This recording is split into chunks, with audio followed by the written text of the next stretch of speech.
Hello and welcome back to the Re-Evolutionaries Tribe YouTube channel. And if it's your first time here, welcome. Now, I'm your host with the most, Dan the Man with the $1 billion plans. And those plans are to take every one of yours donations and buy and build million and $1 billion companies and give the good portion of the profits back to those who donated. Because when you eliminate greed, there's enough for everybody's need. And since your donations were a gift and not an investment, then the money that I'll be gifting back to you will be tax-free. So if you want to know more about this, don't forget to click the link in the description.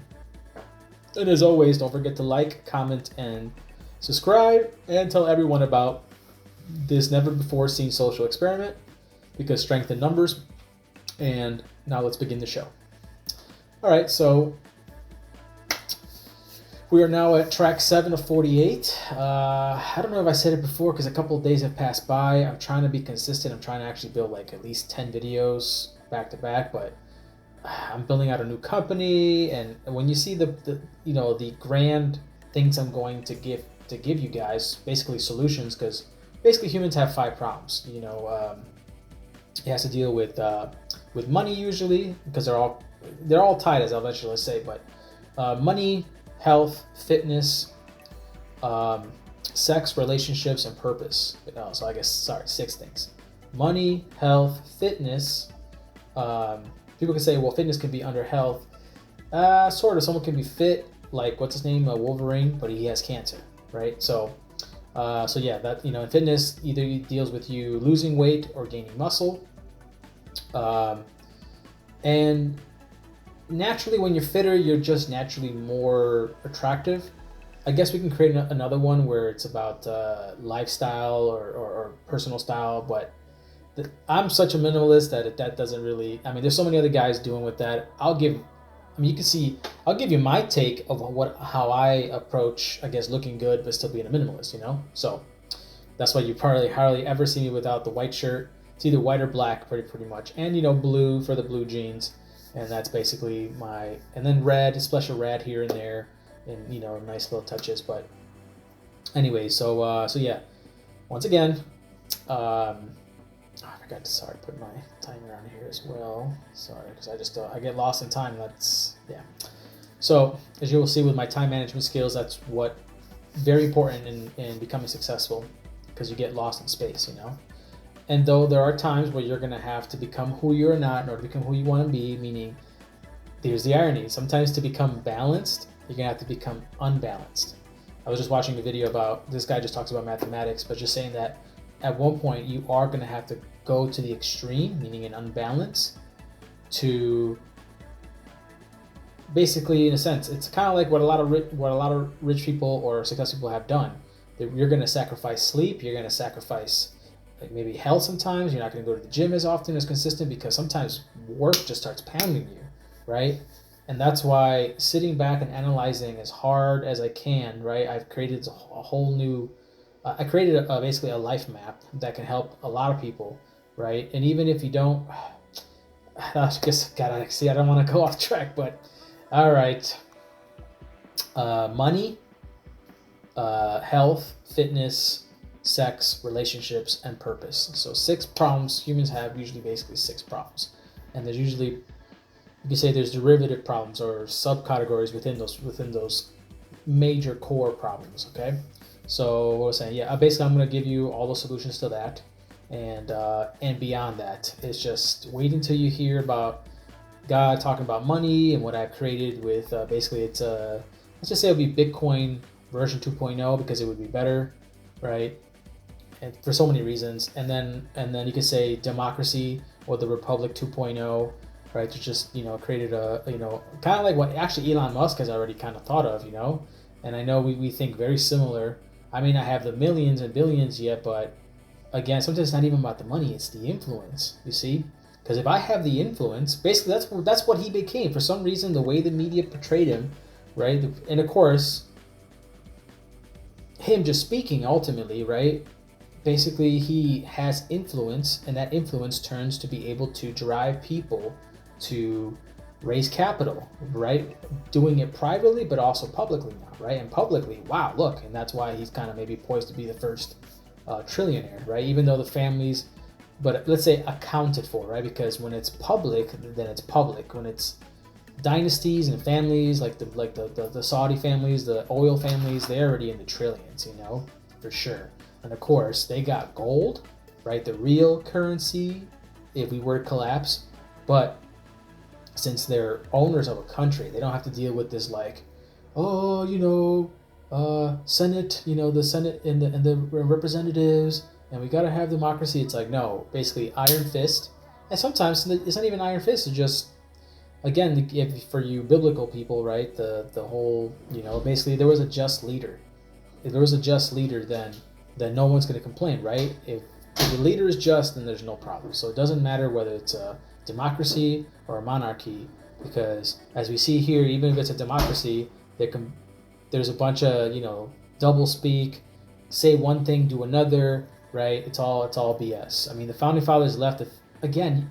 So I tell people, I have the perfect system, and other people may have the perfect system as well, but it will depend, relative to their cultural and religious beliefs, right? That's why we're never going to be truly unified, but because that's not what God wants, in a sense, meaning our highest self does not want, as you'll hear later, right? We're going to have different tribes. The difference is that they won't fight each other anymore. Kind of like what God talked about later on here about the states, right? The reason it was nice to have the United States is because we're not fighting each other. I mean, we are fighting each other economically. We're not that evolved yet, but we've taken a step forward where we don't fight over resources with weapons. Okay, so we're going to get to that on a global level, because look what's happening with Ukraine and all that, right?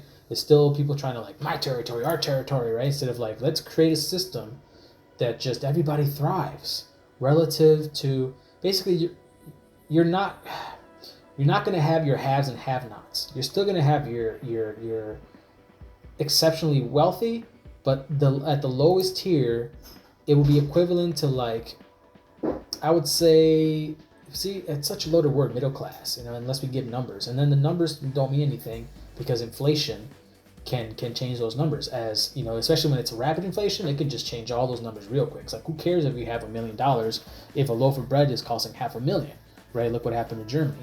So I created a system giving on God's suggestions, and of course I love it. And there's things sometimes well, God didn't suggest it or whatever. No, because also the foundation said, hey, you're supposed to think for yourself. But I think it left enough kernels of truth or principles to build upon, and then however we really truly build upon will be up to us. There's still stuff we can add into it, right? So it didn't give us all the answers. It gave us the principles. Again, it's always about first principles, as Elon Musk talks about, whatever.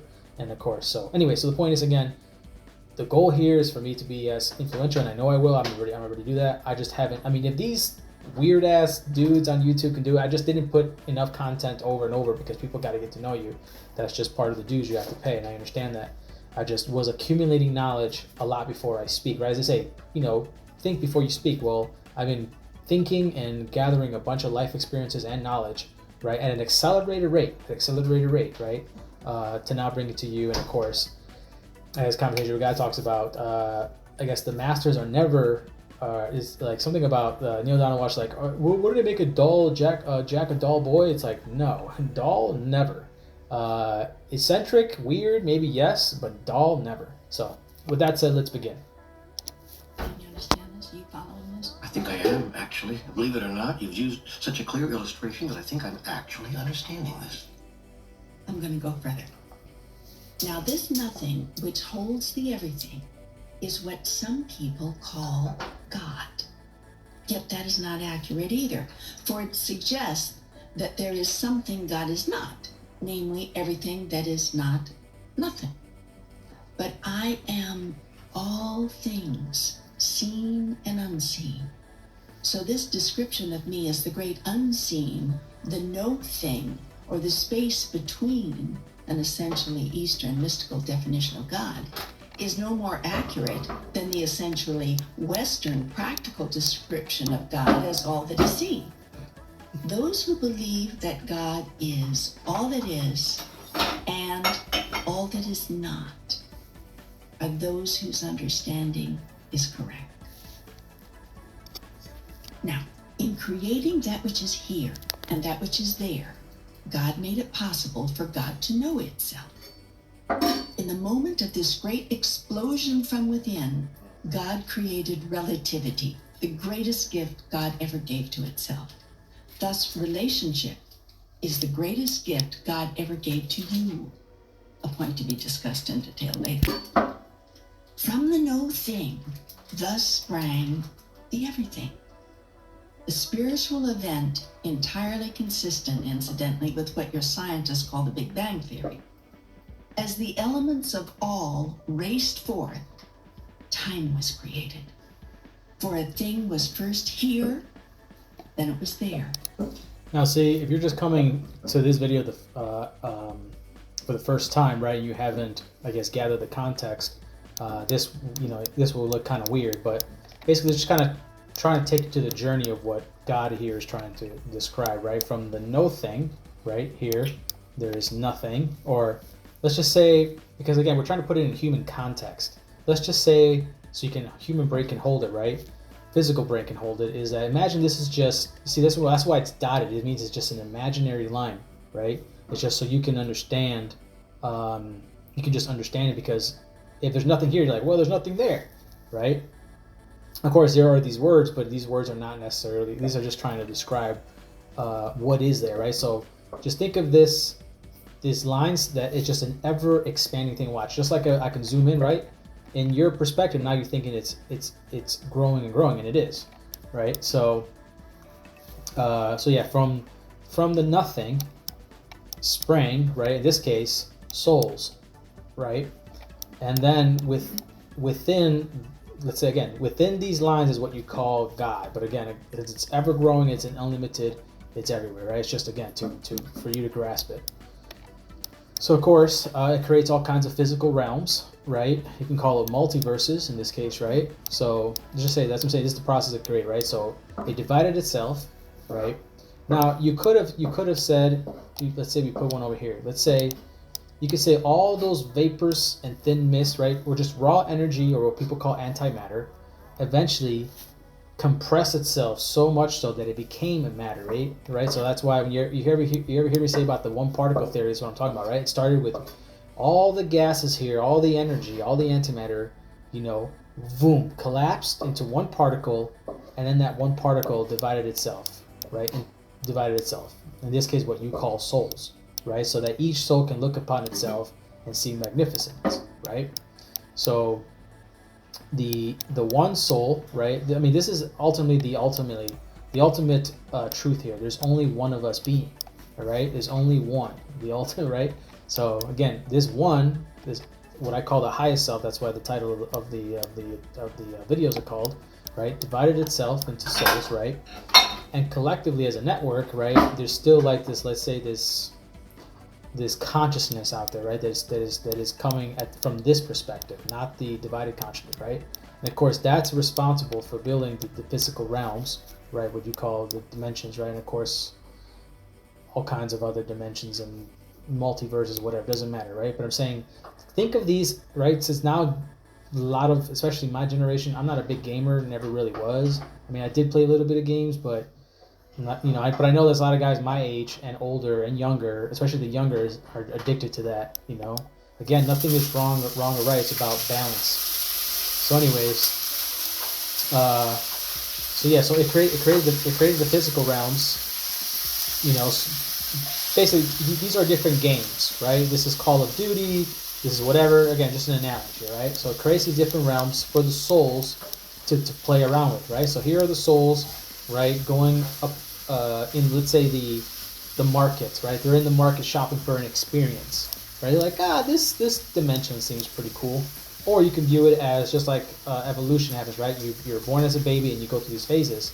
So when you start as a soul who decides to wipe its memory clean of who it truly is, that awesome magnificence, right? So you can have the journey of remembering, remembering yourself into one ultimate particle again, right? Unity.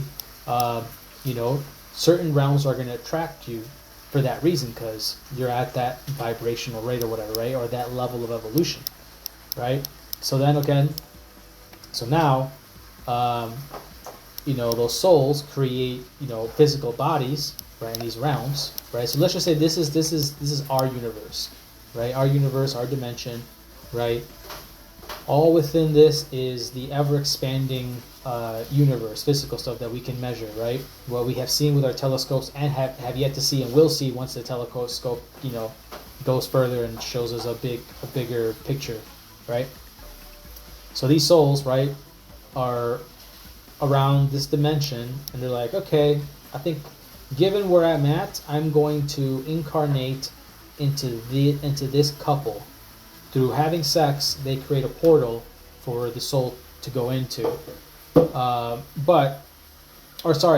having sex, because the soul supposedly on average doesn't really finally select, let's say, a shoe, right? Think of your body as a shoe for the soul, right? It's like, it'll go. There'll be multiple souls that will try the baby body out, whether in the womb and out the womb, and then basically after 3 months, someone will finally select.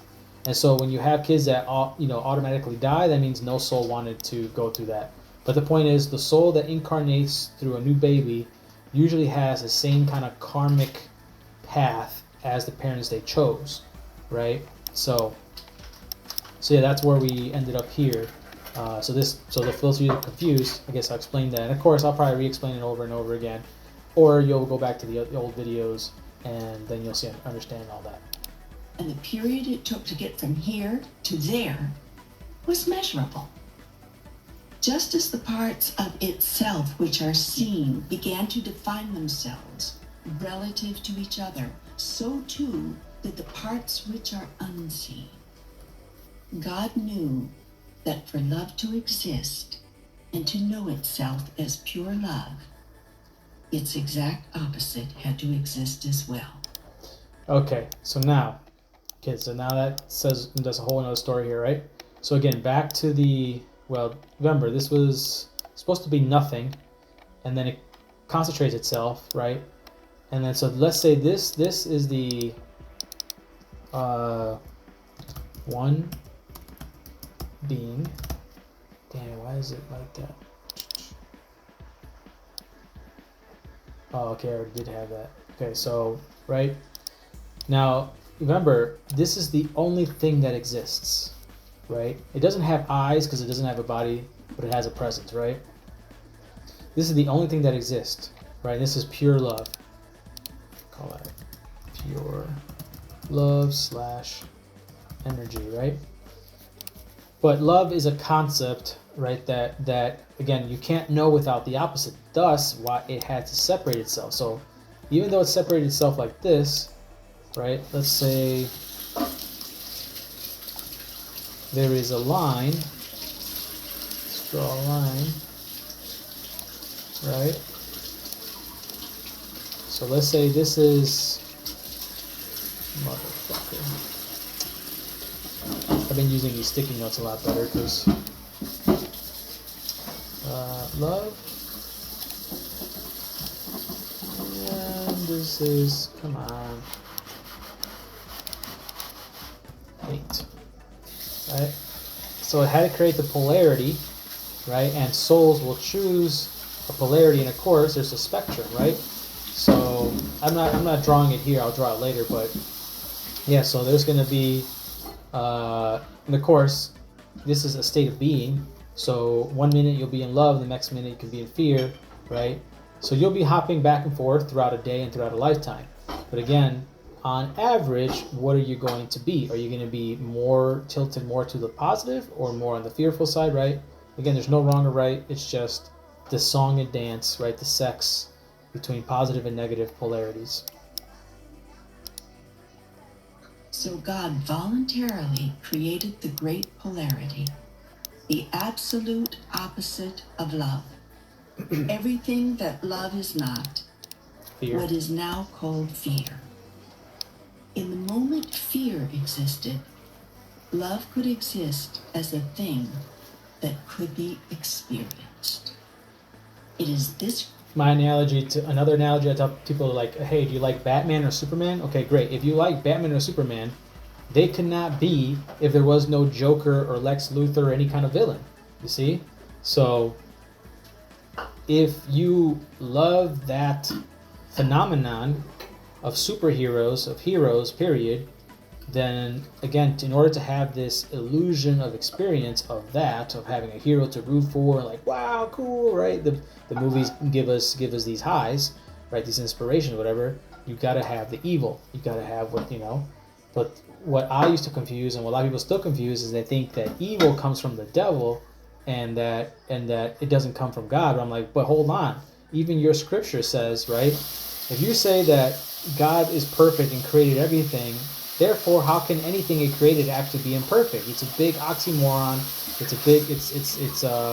The logic is not, what's it called? Logically congruent, right? It's just doesn't follow through. But of course, you got pride and ego, and people are not going to be, oh yeah, I guess I was wrong. Christianity, Eat next meal. Christianity, and all this fear-based fucking religion has been a lie to me.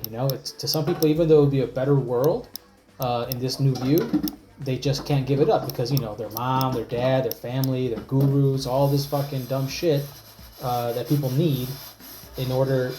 Well, ultimately because then they don't take any full responsibility. Again, the reason people need a guru or a father or a priest or whatever, or a religion in general, right, is because they don't want to think, right? So Christianity has its rules, even though there's a bunch of different denominations of Christianity. Same thing with Jews to a certain degrees. I guess you could say less and less, right?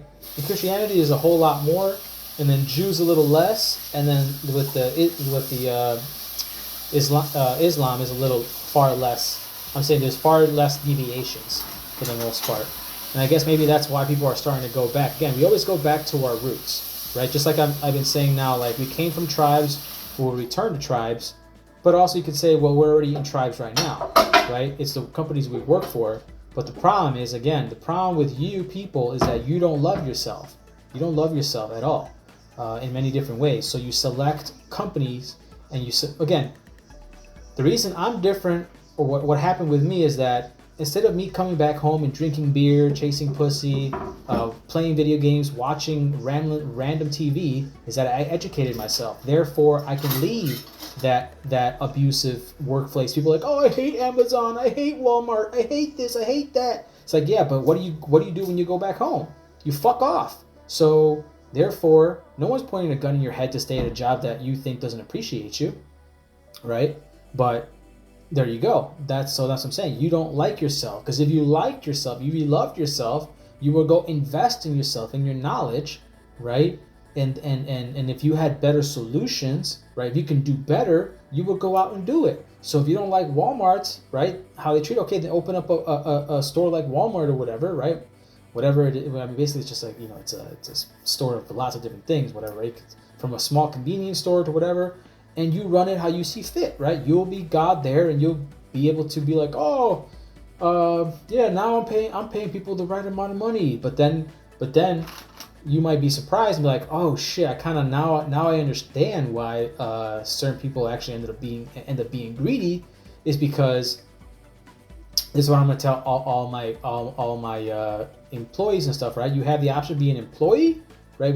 Or you have the option to be a cooperative in the cooperative corporation, right? You can either be I'm going to treat you as an independent contractor, or you join the cooperative, right? And if you apply yourself, if you take the knowledge I'm going to show you how to administer your finances, right, then I will reward you with a greater pay than the going market rate.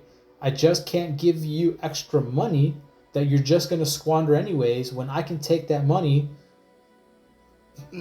from donating it to other people, to charities or whatever, to building, again, more companies, right, where it's going to help society by providing a product or service that people want, right, or actually need, right? Like right now I'm thinking about a water bottle company, right, because we all need water, and if we self-consume that, but also we get other people that are not going to join the tribe, but they're like, hey, I like the water, I like the mission, whatever, I just like the water to be delivered to me, I just like because it's distilled, and then you guys already add these properties to it, whatever, so I know I'm good, I'm Gucci, blah blah blah. What was I saying with that? But Yeah. Oh yeah. So providing good quality water, right, as opposed to, and of course, again, the profits. More importantly, the profits not being just spent on me and my family. All right, because I'm capping myself at $5 million after creating my lifestyle, right? Of if money was not a limit, right? Where would I want to live? How much would it cost? What would I want to drive? Why would I would need different cars? Setting my family up, my family and friends that supported me, really truly supported me, right, with hundreds of thousands of dollars. Uh, you know, now paying them, a reasonable salary, right? Not giving them, even if I could, doesn't matter. Again, my family's simple, they understand, right? Because again, for example, let me give you some context, right? Because it's like, all these things are abstract, but now we gotta deal with numbers, right? So, my sister right now has been earning about, I think, 56 grand a year, right? And her boyfriend has been, fiance, whatever you call it. They're married, basically, de facto married, because they have a kid now and they live together in the house for quite a while. But he's been gradually going up, and of course it'll fluctuate. So we'll probably do an average of what he's been earning, right? Because of course, if I'm going to be providing him, let's say, the $92,000 from here on out, because that's what he was earning when I said, hey, you don't no longer have to work. Of course, he can continue working, right? He might continue working full time. Now he's making $200K, right? Or he works half time so he can enjoy the money, right? And my sister is also getting that. She's no longer working full time. Let's say she doesn't work full time, but he works part time, whatever, right? They'll be fine, right? So I'm saying, I'm just going to replace what they've been earning, even though I could say, hey, you were there for me, I'm going to give you $200K, blah, blah, blah, blah, blah, for here on for the rest of your life, because of this or that, right? Just double of what he was earning, right? So, okay, even 200K would still be fine if you think about it, right? 200K a year. I'm just saying, I'm going to give them what they're used to. Even though I can give them more, no, I want to treat more of my family members, right? They're living good, I'm going to be living good, and I'm going to attempt to raise everybody's level by not raising my own, right? Again, when you guys get to know me, you're going to see, once you see why the companies become billionaire dollar companies, right? You'll be like, oh, now I understand what Dan was talking about, okay? So I guess, for lack of a better word, I am really intelligent. I have engineered a bunch of different stuff. Now I just need the capital, right? And in meditating, something told me to do this and other stuff. So it's an interesting social experiment. So the point is, with the donations, and mind you, I'm going to be giving you a bunch of different stuff for free that I can charge. And that's why I wish I could tell you guys, but I can't. All right, so I could literally charge, and I'll prove that later. I can literally charge you hundreds, if not thousands of dollars for the information I am going to give you for free, right? That cost me whatever, right? Just all I'm asking you is to donate whatever you can donate on a monthly cycle, right? So even if it's $1 a month, hey, that's fine. If you can do 20, great. If you do 200, great. Whatever you can afford to give out of the kindness of your heart, not with anything expectation of return, right? Because if you do have an expectation to return, plus it already says there on the links, okay, there's no expectation of any return, right? This is whatever you confirm, da da da da. So when I gift you back money, right now it's telling me I am going to gift you at least what you gave me back. So whatever you gave me, basically, for whatever you think exchange of value, that wasn't actually exchange of value, you got it for free. Ultimately, you got it for free. So what was I saying here? Oh yeah, so just having money doesn't mean anything unless you have intelligence to engineer things, right? So that's, God, I don't even want to get into it. Yes. Just having money doesn't mean anything, because if you don't have the ideas, why do you think venture capitalists have the money, but they're not the geniuses, they're not the engineer geniuses, they don't have the ideas, right? We, people with ideas and ingenuity or whatever, come and say, hey, we pitch them, right? Pitch deck, we pitch them, hey, look, this service, or maybe we bootstrapped and we build some kind of prototype that's showing, hey, there's an interest, we can scale it up with some more money, right? So the point is, yes, people are like, oh, you're just that because I gave you money. It's like, no, first of all, most people I know, compared to the group, you have given nothing. And that's actually what's nice about it. We want, sorry, let's just go back to this. I'm sorry.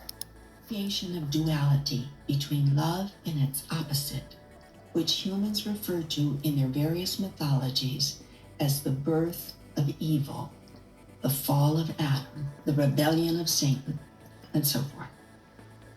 Just as you have chosen to personify pure love as the character you call God, so have you chosen to personify abject fear as the character you call the devil. Some on Earth have established rather elaborate mythologies around this event, complete with scenarios of battles and war, angelic soldiers and devilish warriors, the forces of good and evil, of light and dark. This mythology has been mankind's early attempt to understand and tell others in a way they could understand, a cosmic occurrence of which the human soul is deeply aware, but of which the mind can barely conceive. In rendering the universe as a divided version of itself, God produced from pure energy all that now exists, both seen and unseen.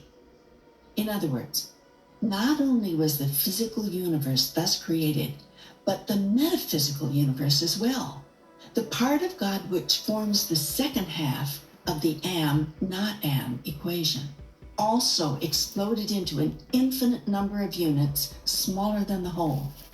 These energy units you would call spirits. In some of your religious mythologies, it is stated that God the Father had many spirit children. This parallel to the human experiences of life multiplying itself seems to be the only way that people could be made to hold in reality the idea of the sudden appearance, the sudden existence of countless spirits in the kingdom of heaven. In this instance, your mythical tales and stories are not so far from ultimate reality, for the endless spirits comprising the totality of me are, in a cosmic sense, my offspring. My divine purpose in dividing me was to create sufficient parts of me so that I could know myself experientially. There is only one way for the Creator to know itself experientially as the Creator, and that is to create. And so I gave to each of the countless parts of me, to all of my spirit children, the same power to create which I have as the whole. This is what your religions mean when they say that you were created in the image and likeness of God. This doesn't mean, as some have suggested, that our physical bodies look alike, although God can adopt whatever physical form God chooses for a particular purpose. It does mean that our essence is the same. We are composed of the same stuff. We are the same stuff, with all the same properties and abilities, including the ability to create physical reality out of thin air. My purpose in creating you, my spiritual offspring, was for me to know myself as God. I have no way to do that save through you. Thus it can be said, and has been many times, that my purpose for you is that you should know yourself as me. This seems so amazingly simple, yet it becomes very complex because there is only one way for you to know yourself as me. And that is for you first to know yourself as not me.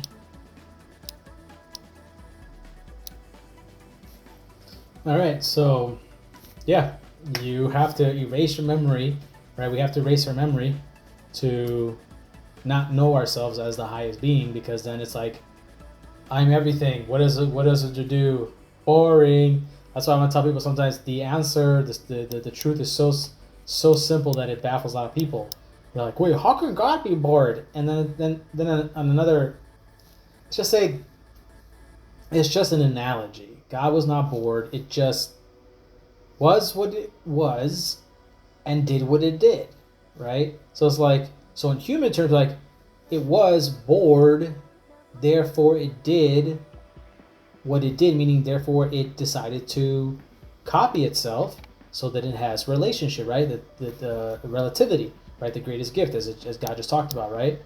And of course, then And of course, and then in the physical dimensions, right? Physical dimensions in the physical bodies, they decided to also create a polarity called man and woman, the greatest dyad, man and woman, so that there can be relationships, you know, sex, and therefore portals for opening for other souls to come in. All right, I don't want to make it too long. I'll talk to you guys later. Peace.